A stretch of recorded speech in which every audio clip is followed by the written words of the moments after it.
آج کی نشست میں ہم بات کرنے والے ہیں احساس کمتری اور اس کے مختلف پہلوؤں پر کہ یہ کیوں جنم لیتی ہے اور اس کے کون سے مختلف پہلو ہیں اور اس سے نکلنے کے لیے ہمیں کیا طریقہ اختیار کرنا چاہیے۔ تو اس کو آخر تک دیکھیے اور سنیے تاکہ وہ لوگ جو احساس کمتری کا شکار ہیں ان کو شاید کچھ اس بات سے فائدہ حاصل ہو سکے۔ عجیب بات ہے کہ اس قدر مادی برتری کے باوجود دور حاضر کا انسان عجیب قسم کے دبے ہوئے احساس کمتری میں مبتلا ہے۔ ذہنی امراض اور نفسیاتی مسائل، ہسٹیریا، مالی خولیا، جنون اور وہم معاشرے میں بڑھتے چلے جا رہے ہیں۔ یہاں ان دبی ہوئی الجھنوں کا ذکر ہے جو زہر کی طرح اندر ہی اندر چپکے ہی چپکے نفس انسانی کو ہلاک کرتی رہتی ہیں اور آخر کار اشرف المخلوقات انسان کو جانور سے بھی نچلی سطح پر گرا دیتی ہیں۔ میں نے عرض کیا تھا کہ بے مثال مادی برتری کے باوجود عہد جدید کا انسان شدید کمتری کے احساس میں مبتلا ہے۔ یہ اس عہد کا ایک عام مرض ہے۔ اس مرض نے کروڑوں انسانوں کو ذہنی اور روحانی طور پر مفلوج اور اپاہج بنا کر رکھ دیا ہے۔ بعض اوقات تو یہ یقین کر لینے کو جی چاہتا ہے کہ انسان پیدا ہی اس لیے ہوا ہے کہ وہ ہمیشہ احساس کمتری میں مبتلا رہے۔ جب ہم اس کائنات پر نظر ڈالتے ہیں اور پھر اپنے آپ کو دیکھتے ہیں تو بجا طور پر کمتری کا احساس ہم پر غالب آتا ہے۔ خیر یہ تو عام انسانی تقدیر ہے، یا تو وہ ہمیشہ کائنات کے مقابل اپنے آپ کو عاجز اور حقیر تر محسوس کرتا ہے یا پھر اس کائنات پر غالب آ کر عالم فطرت پر اپنی برتری کا سکہ جما دیتا ہے۔ انسان اور فطرت کے درمیان ازل سے جنگ چھڑی ہوئی ہے اور اب تک یہ لڑائی جاری رہے گی۔ یہ تو ہے انسان کے احساس کمتری کا وہ کائناتی پہلو جس پر ہم فطرت کو تسخیر کرنے کے ذریعے غالب آنے کی کوشش کرتے ہیں اور انتہا تک کوشش کرتے رہیں گے۔ چاند اور مریخ کی تسخیر کی کوششیں بھی اس ازلی و ابدی جنگ کا ایک حصہ ہیں، لیکن کمتری کے اس گہرے اور دبے احساسات کا ایک انسانی پہلو بھی ہے اور وہ ہے تربیت اطفال کا نظام۔ بچے پیدائش کے پہلے روز سے ہی لاشعوری طور پر محسوس کرنے لگتے ہیں کہ وہ کتنے کمزور اور کس درجہ بے بس ہیں۔ ننھا منھا بدن، ذرا سے ہاتھ پاؤں، بولنے کی طاقت سے محروم، چلنے پھرنے سے معذور، کبھی ماں کے سینے سے چمٹا ہوا، کبھی باپ کی چھاتی سے لگا ہوا۔ یہ صحیح ہے کہ 6 مہینے کے بچے کا ذہن پوری طرح سے ترقی یافتہ نہیں ہوتا، اس کے شعور کی گرفت بے حد کمزور ہوتی ہے، تاہم اس کے تحت الشعور میں یہ صلاحیت یا اس کے سب کانشیس میں یہ صلاحیت اس وقت بھی پائی جاتی ہے کہ وہ گرد و پیش کے اثرات کو قبول کر کے انہیں اپنے حافظے میں جذب کرتا رہے۔ غور سے دیکھیے اور سوچئے تو نوزائیدہ بچے کی تیز نشو و نما اور جسمانی بڑھوتری بھی اس کے قدرتی احساس کمتری کا ایک قدرتی علاج ہے، تاکہ نئی نسل کا یہ بچہ اتنا ہی بڑا جسم حاصل کر لے جتنا بڑا جسم ماں باپ کا ہے۔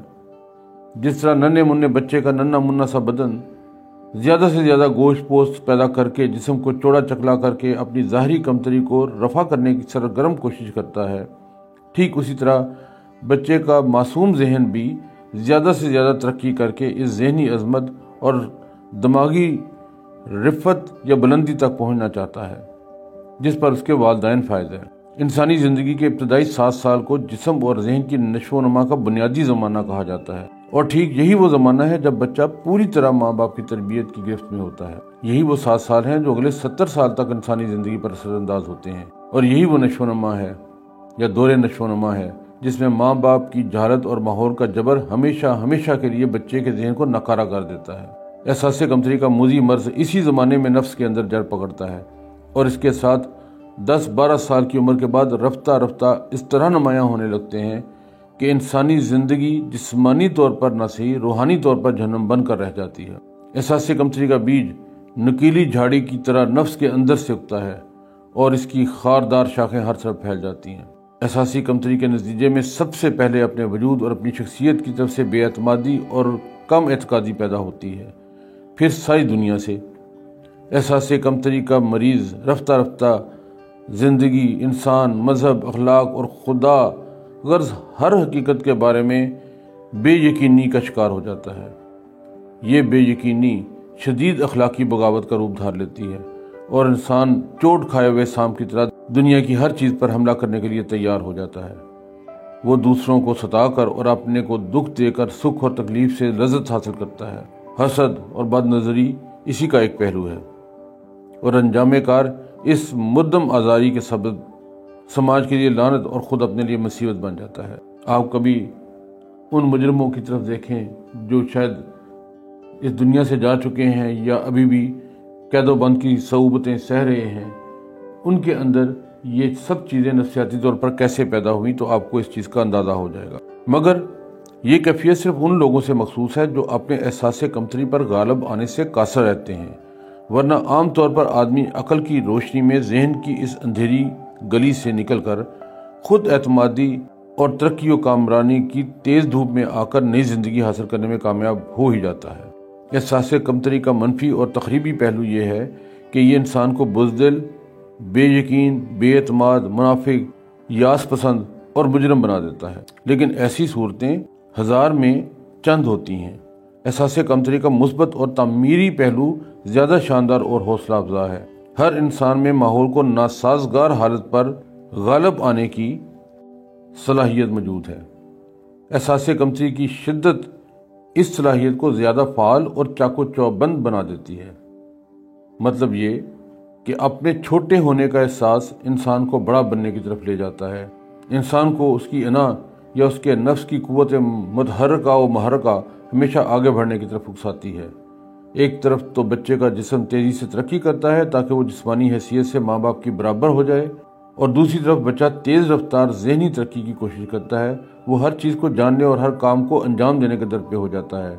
اٹھنے بیٹھنے میں ماں باپ کی نقل کرتا ہے، اپنے سے چھوٹے بچوں پر حکومت جتاتا ہے، غرض ہر وہ کام کرنا چاہتا ہے جس سے خود اسے اور دوسروں کو اس کی اہمیت کا احساس ہو۔ 14-15 سال کی عمر میں بچے کی نا کسی حد تک انحراف و بغاوت کی طرف مائل ہو جاتی ہے۔ انحراف کا یہ باغیانہ میران اور رجحان بھی اس کے احساس کمتری کا ایک عارضی علاج ہے۔ بالعموم بغاوت کا یہ دور 28 سے 30 سال کی عمر تک جاری رہتا ہے۔ اس زمانے میں انسان بڑے بڑے کارنامے انجام دینے کے لیے اپنے کو تیار کرتا ہے، سماج میں اپنا مقام بناتا ہے اور معاشرے پر پوری طاقت سے چھا جانے کی کوشش کرتا ہے۔ حقیقت واقعہ یہ ہے کہ اگر انسان میں کمتری کا احساس موجود نہ ہوتا تو وہ کبھی وحشی حیوانی آدمی کی سطح سے انسان برتر کے درجے تک نہ پہنچتا۔ تو یہ سب اللہ تعالیٰ کی ودیعت ہے، بلیسنگ ان ڈسگائز ہے۔ اگلی نشست میں ہم کچھ اور بات کریں گے۔ بہت شکریہ۔ اللہ تعالیٰ ہم سب کا حامی و ناصر ہو۔